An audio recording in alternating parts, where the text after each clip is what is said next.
Olá, hoje a gente vai conversar sobre plágio e uso justo, né? Claro, na perspectiva do jornalismo. Bom, plágio é um assunto extremamente importante, porque ele se refere à natureza do trabalho jornalístico, né? O trabalho jornalístico é a produção de conteúdo. E nessa produção de conteúdo a gente não trabalha 100% com questões com material original. Então a gente tem que saber como a gente trata o trabalho do outro, a que o nosso trabalho seja não viole, né, os direitos de autor de outros autores. O plágio ele está definido na legislação em relação ao justamente o direito do autor, né? O autor tem direito sobre a obra dele, né? E ele não pode abrir mão da autoria, né? A legislação brasileira não prevê essa possibilidade. Ele pode ceder os direitos da obra, mas ele não pode abrir mão da autoria. E violar esse direito do autor, né, é o que a gente chama de plágio, né? Então, o autor ele tem uma série de direitos em relação ao material dele, à produção dele. Tá? A gente... Opa, pulei aqui, vamos voltar. A gente, uma vez que você é autor de uma obra, a gente já vai qualificar o que é a obra, a gente tem aqui a possibilidade de você reivindicar essa autoria a qualquer momento, certo? Então, eu sou autor desse material e eu posso reivindicar essa autoria a qualquer momento, tá? O autor também tem direito à integridade da obra. Isso é uma coisa importante, porque ela tem a ver com a forma como as pessoas podem tratar esse material que é da sua autoria, né? O jornalista, por exemplo, ele tem direito a essa integridade da obra aqui, certo? O que isso quer dizer, né? Então, por exemplo, uma coisa interessante a respeito da relação do jornalista com o veículo é que eu sou autora, né? Eu estou lá, escrevi uma reportagem, por exemplo, né? Eu sou autora desse produto aqui, dessa obra aqui, né? Claro, existe um processo de edição, né, que é aquele momento em que o autor entrega a produção dele para o editor e o editor vai fazer alterações aqui com diversos objetivos, né? Por exemplo, ele vai adequar o formato do veículo, né, ao padrão do veículo, enfim, né? E também, às vezes, alterações por outras razões também. Mas o editor não tem poder total sobre isso aqui, né? O repórter tem o direito e a possibilidade de reivindicar que ele olhe esse material depois editado, né, e conteste as edições, né? Porque ele é autor, então ele tem direito à integridade da obra dele. As alterações feitas na obra têm que ser apresentadas ao autor, né? E tem essa questão do fato do direito do autor ser inalienável e irrenunciável, né? Como eu falei, a gente não tem a possibilidade aqui na legislação brasileira do ghostwriter, né? O que é o ghostwriter? É o cara que escreve, mas cede a autoria para outra pessoa. Isso não existe na legislação brasileira, tá? Então, você não pode abrir mão da autoria do teu material em prol de uma outra pessoa, tá? Isso é outra questão importante aí. Bom, então nós temos que definir o que é a obra intelectual, né? Então, a gente vai ter texto, a gente vai ter conferência, quer dizer, essa aula aqui é uma obra intelectual, né? Isso aí é tudo que está na lei, esse é o texto da lei, né? existem coisas que não são obras intelectuais, né? A gente tem aqui, né, a lei lista programa de computador, adaptação, tradução, esboço, ilustração, enfim, uma série de questões. Mas a gente tem algumas coisas que não são protegidas pela legislação de direitos autorais. Por exemplo, uma ideia não é protegida por direito autoral. Esse é um ponto importante aí, né? O que eu quero dizer com isso? Eu tive uma ideia, né, de um filme, de uma matéria. Isso acontece com uma certa frequência no jornalismo. Eu tenho uma ideia de uma pauta, eu sou dona da pauta. Não, você não é dona da pauta, né? Você não é dono da pauta. Metodologia também não é protegido não é obra, né? O que é metodologia? Você listou um procedimento. O texto do procedimento é uma obra, mas a metodologia em si não é uma obra, né? Aqui formulários, leis, né? A lei não pode ser protegida por direito autoral porque, enfim, né? Ela tem uma função social importante aqui. Nome, enfim, né? Uma série de questões aqui. Você pode registrar um produto industrial? Pode. O produto, né? Mas não a ideia do produto. Eu pensei numa camiseta que não deixa as pessoas suarem. Beleza, essa ideia não é uma obra intelectual, ela não é protegida por... Não adianta se alguém botar isso em prática, você as pessoas não te devem nada. Agora, se você tem o produto, a especificação do produto, aí você pode fazer o registro disso, tá? Agora, também tem uma coisa importante aqui, né? O registro da obra não garante o registro a patente de algo, né? Então, por exemplo, se eu descrevi longamente no meu TCC um produto, isso não é o registro de patente do produto, né? O registro de patente é outro registro, que não é uma coisa que a gente vai discutir aqui. E também eu gosto de falar sobre isso, assim, porque, principalmente a questão da ideia, porque as pessoas são muito apegadas às ideias. Eu não quero falar sobre a minha ideia, porque vão roubar a minha ideia. Olha, méritos tem quem coloca em prática a ideia, que nem pauta, né? Todo mundo tem umas pautas que são batidíssimas, né? Todo mundo quer fazer. Agora, você só tem mérito sobre aquilo quando você concretiza, quando você realmente realiza aquela reportagem, aí você tem uma obra. A ideia da reportagem não tem mérito nenhum, não é uma obra intelectual. Então, na prática, o que você vai ter aqui, né? Você vai ter a reprodução de algo, né? Opa, surtou aqui o negócio. Vamos voltar. A reprodução de algo parcialmente ou integralmente, sem a indicação do autor, certo? Isso aqui é a questão principal, né? Eu estou pegando algo e aqui não quer dizer que a pessoa teve que dizer que a obra dela, às vezes a pessoa diz, mas eu não falei que esse trecho era meu. Não, você tem que indicar claramente que aquele trecho não é seu e, mais importante, você tem que indicar o autor daquele material claramente, né? Porque ele tem direito a essa indicação do autor, né? O conceito de plágio se aplica não só à reprodução, a ipsis literis do material, ele também se aplica ao uso das ideias, né, conceitos, enfim. Quer dizer, tem aí a previsão de você... eu reescrevi, peguei um trecho do autor X, reescrevi e daí ele é meu? Não, não é. Se você está tomando... Não é seu aquele conceito, é plágio. Então, vamos pensar aqui em tipos de plágio. Então, o mais comum é isso aqui, tá? Isso aqui é um trecho da Wikipédia falando justamente sobre plágio, né? Então, o texto é esse. Plágio é o ato de assinar, representar a obra intelectual de qualquer natureza, contendo partes de uma obra que pertence a outra pessoa. Tá? Isso aqui é uma reprodução integral. Então, quer dizer que o texto lá na Wikipédia está exatamente igual a esse aqui, certo?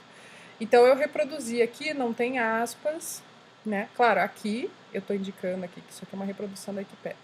Mas vamos, né, pensar na vida real aqui. O cara botou isso aqui no texto dele, dessa forma, sem essa indicação aqui da fonte, né? Então, isso é plágio. Né? O modelo, assim, a forma mais comum do plágio. E eu estou indicando aqui para você que isso daqui, ó, esse nome dos plágios aqui que eu estou usando tem base nesse material do INCA aqui, de plágio acadêmico, tá? Aí nós temos o plágio indireto. Plágio indireto é justamente a reformulação do material sem a correta indicação da fonte, né? Então, como eu falei, eu peguei, né? Peguei lá o texto da Wikipédia, reescrevi, né? Veio aqui e remodelei esse texto aqui. Mas não é meu esse conceito. Então, isso é um plágio indireto, né? Não fui eu que elaborei esse conceito, eu estou só me aproveitando do material que o autor lá da Wikipédia produziu. Então, isso é um plágio indireto, isso também é plágio, né? Então, eu não preciso achar ipsis literis o texto para dizer que isso é plágio. Claro, é mais fácil você provar o plágio direto, mas o plágio indireto é igualmente grave. Aí nós temos o plágio de fonte. Isso aqui acontece muito no jornalismo, muito no jornalismo. É importante a gente falar sobre isso. A gente vê isso porque, assim, a gente tem muito... É muito fácil você achar alguma coisa na internet, né? Então, eu preciso citar o Serra, por exemplo, né? Estou escrevendo sobre a saída do Serra, preciso citar o Serra, mas eu não entrevistei o Serra. Aí eu cito uma frase dele que ele falou, o que eu acho que ele falou. Mas eu não entrevistei o Serra. Então, isso é plágio, porque não foi você que fez essa entrevista originalmente. Então, por exemplo, esse exemplo aqui que eu peguei, né, tem uma fala aqui, essa fala aqui, ela está entre aspas, da desembargadora Ivana David, do Tribunal de Justiça do Estado de São Paulo. Eu usei, vamos simular aqui na minha hipótese, né, usei na minha matéria isso aqui, coloquei essa fala dela. Da forma que está, eu atribuí essa fala à desembargadora. Ok, tudo bem. Mas, da forma que está, é como se eu tivesse, de fato, entrevistado a doutora Ivana. Quando, na verdade, quem entrevistou ela foi o repórter do UOL, que foi onde originalmente estava essa entrevista. Isso vale para qualquer tipo de reprodução de informação. Então, eu peguei material da agência, né? Mesmo agências liberadas, ou, por exemplo, não, é muito comum, né? Eu pego a fala do prefeito que está lá no portal da prefeitura e uso na minha matéria. Dessa forma. Mas dessa forma eu estou dizendo que eu entrevistei o prefeito. Eu não entrevistei o prefeito. Eu estou usando uma fala que ele deu lá para o assessor dele, certo? Isso é plágio de fonte. Na área acadêmica, isso acontece muito, por exemplo, quando eu estou lá com um texto, um determinado texto sobre um assunto, e ele cita uma fala de um autor, e eu uso essa citação no meu material. Mas eu uso a citação que eu copiei desse material original. Então, né, desenhando aqui, né? Esse aqui é o meu trabalho, esse aqui é o trabalho que eu li, e esse aqui é o trabalho original. Então, aqui nesse trabalho original, tinha uma citação, um trecho aqui que eu julguei interessante. Mas eu não li esse material. Eu li esse material aqui, e essa citação estava aqui, né, devidamente atribuída aqui no meio. E aí eu peguei essa citação e coloquei no meu material, certo? Mas eu não li isso daqui. Não fui eu que peguei desse original. Eu botei essa citação aqui da forma como ela está, mas eu não indiquei que essa citação é uma citação da citação. Quer dizer, eu estou citando a citação que esse autor fez desse trecho aqui. Se eu não indicar que isso é uma citação da citação, isso é um plágio de fonte, certo? Como é que eu devo fazer isso? Eu tenho que indicar que é uma citação da citação, ou eu devo ir até a fonte original, ler a fonte original e daí eventualmente tirar essa informação da fonte original e colocar aqui, certo?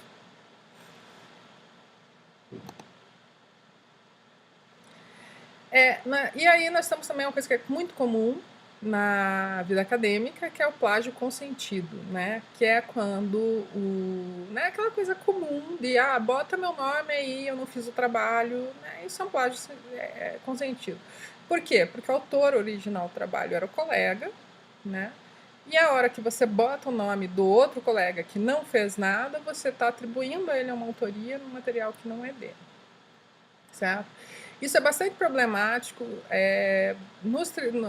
principalmente porque você assume um risco também, né? Digamos que ou mesmo, né, vamos pegar um exemplo também muito comum na faculdade. Né, tem um trabalho para fazer. Você faz uma parte, eu faço uma parte e a fulana faz uma parte. Aí a gente junta tudo e entrega para o professor. Beleza. Isso é super comum, provavelmente todo mundo que passou pela faculdade fez, né? Tá. Só que, digamos que, né, na avaliação o professor identifique um plágio, né? Um plágio direto. Pegou um plágio.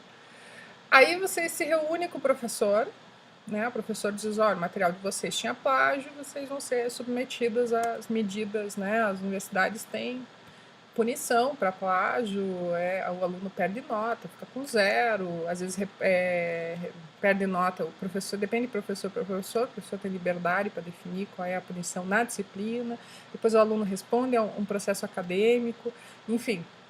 Esse processo acadêmico é contra o grupo, porque o trabalho foi assinado pelo fulano, ciclano, né? Aí ele vai para o professor e diz, mas o professor, não fui eu que escrevi essa parte, eu só escrevi a parte e tal. Não interessa, né? Porque você assinou aquilo como sendo integral, né? Não era uma coletânea, né? Já notou que coletânea aparece lá, organização fulano, e daí cada texto tem a sua autoria indicada. Não é o caso do trabalho em que os 3, 4 alunos assinam juntos. Quando eles assinam juntos, eles assumem a autoria juntos, e aí eles assumem todos o positivo e o negativo daquele material. Então, se há plágio naquele material, esse plágio é a responsabilidade de todos os alunos, né? Independente do fato de você ter... Às vezes, é muito comum o professor, de fato, levar isso em consideração. Não, você não fez, quem fez, né? Vou processar. Mas essa não é a conduta correta. A conduta correta é todos os alunos têm que responder, porque eu sou responsável pelo aquilo que eu assumo a autoria, né? Além de ser inadequado eu botar o nome de alguém no material, colocar o meu nome no material que eu não escrevi, ou colocar o nome de outro no material que eu escrevi, né? Do ponto de vista da legislação. E nós temos também, por fim, o autoplágio, que também é bastante comum, né? Que é aquela coisa do aluno recicla o mesmo trabalho para vários professores, né, na área acadêmica. Ou no caso do jornalista, isso é comum hoje, com o fato da gente ter muito jornalista que trabalha como freela, né, ele não é funcionário da instituição, então ele vai lá e faz uma reportagem, né, para um veículo, esse é o veículo, e ele ganha por reportagem entregue, né? E aí, de repente, ele pega o mesmo material e vende para o veículo 2. Ou, né, aproveita partes desse material aqui para poder fazer uma segunda matéria, uma terceira matéria, enfim, né? Aí ele vai pensar, não, o material é meu, eu faço o que eu quiser com ele. Mais ou menos, porque se você você não tem nenhuma indicação de que esse material aqui não é original, porque aqui você está apresentando ele como original, certo? Você assinou ele bonitinho, como se fosse... Você não está dizendo lá, conforme material inspirado no texto publicado, né, o primeiro texto aqui. Você está publicando sem nenhuma indicação de que isso aqui não é original. Mas ele não é original, né? Porque ele contém partes do próprio material, né, apresentado como inédito. Isso é autoplágio, certo? Isso, a empresa que contrata esse material, ela pode acionar a pessoa por conta disso, porque ela está comprando material que é inédito, E, enfim, né, mesmo dentro do trabalho acadêmico também, o professor pode punir autoplágio na medida em que existe a expectativa de que todo trabalho acadêmico é trabalho original. Né? Ok, temos limites nesse direito do autor. O direito do autor não é, como todo direito, né? Ele tem aí algumas questões aqui. Isso é importante para o jornalista, né? Então, eu sou... a gente tem visto muito isso com a questão das redes sociais, né? Eu publiquei lá um textão no Facebook, né? E aí citaram o meu textão numa reportagem a respeito de alguma coisa. A imprensa pode, né, usar trechos de uma obra, desde que com autoria indicada. Vou voltar aqui. Então, isso acontece muito na empresa, né? No dia a dia de reportagem, a gente precisa reproduzir muita coisa que outras pessoas falaram, publicaram em redes sociais, enfim, né? Em blogs pessoais, em próprio texto. Então, você pode, por exemplo, o trabalho acadêmico, né? O trabalho acadêmico é um trabalho público. Então, eu posso, por exemplo, o cara virou ministro, eu vou lá e pesquiso o TCC dele, posso citar trecho do TCC. Ele não pode me proibir de fazer isso, certo? Se há um registro público daquela fala, o autor não tem o direito de produzir.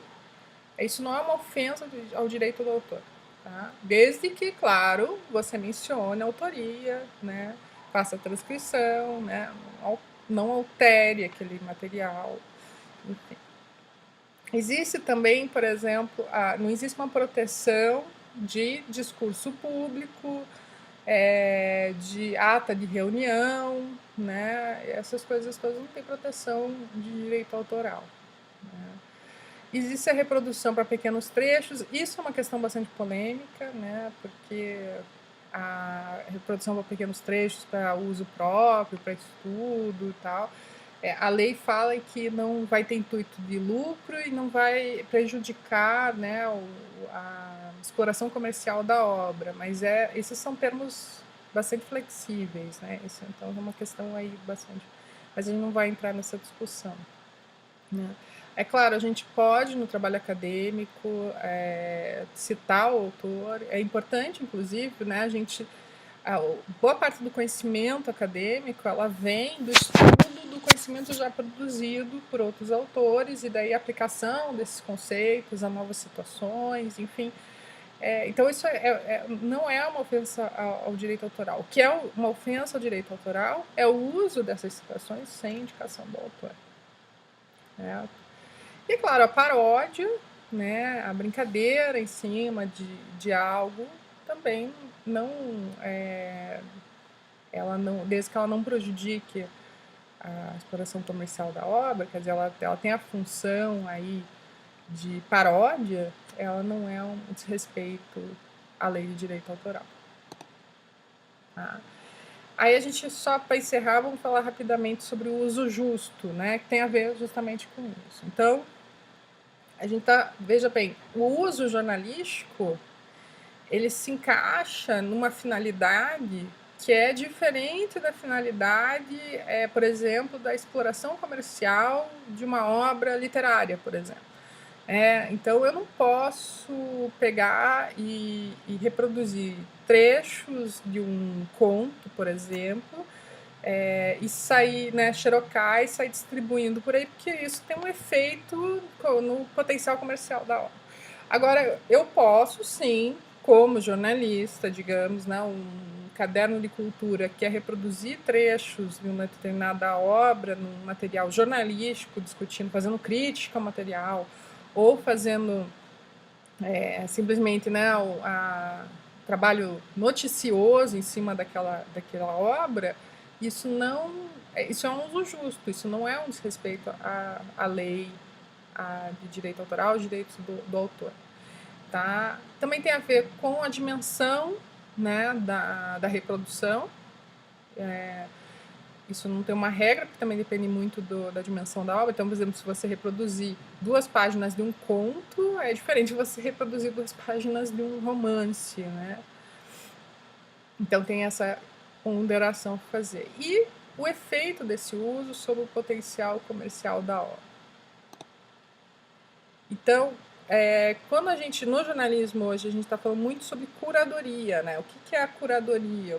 A curadoria é você olhar a produção de outros, e isso às vezes contempla a produção jornalística de outros veículos, e aí fazer um trabalho de seleção e apresentação desse material para o seu leitor, certo?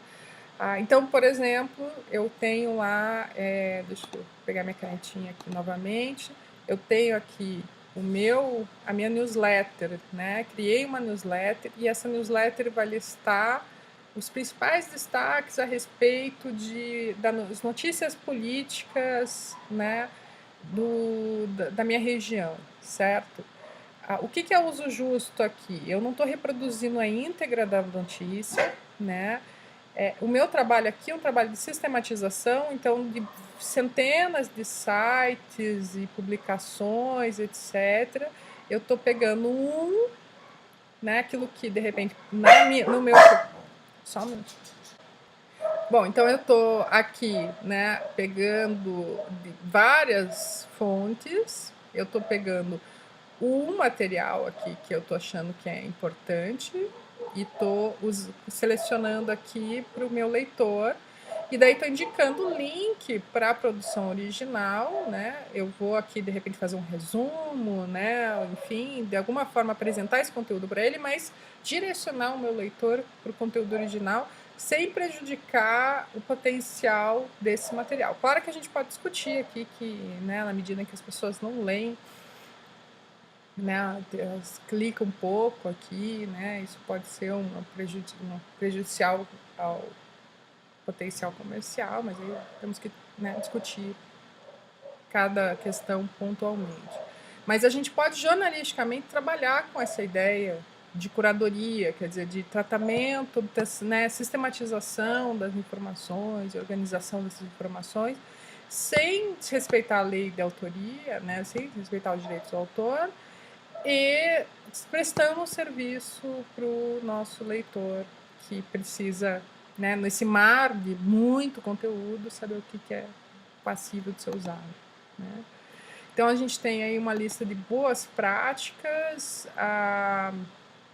Eu vou colocar depois o link para o livro que eu uso de referência aqui. Esqueci de colocar aqui no meu slide. Mas basicamente a gente vai trabalhar aqui com fonte original, sempre, né? Indicar a fonte original e colocar o link, atribuição clara, né? Então, assim, é o nosso trabalho, não é? A gente não deixa para o outro supor quem é o autor daquilo, a gente deixa muito claro quem é o autor, né? Usa aspas, usa diagramação diferente, enfim, usa vários recursos para poder fazer essa indicação.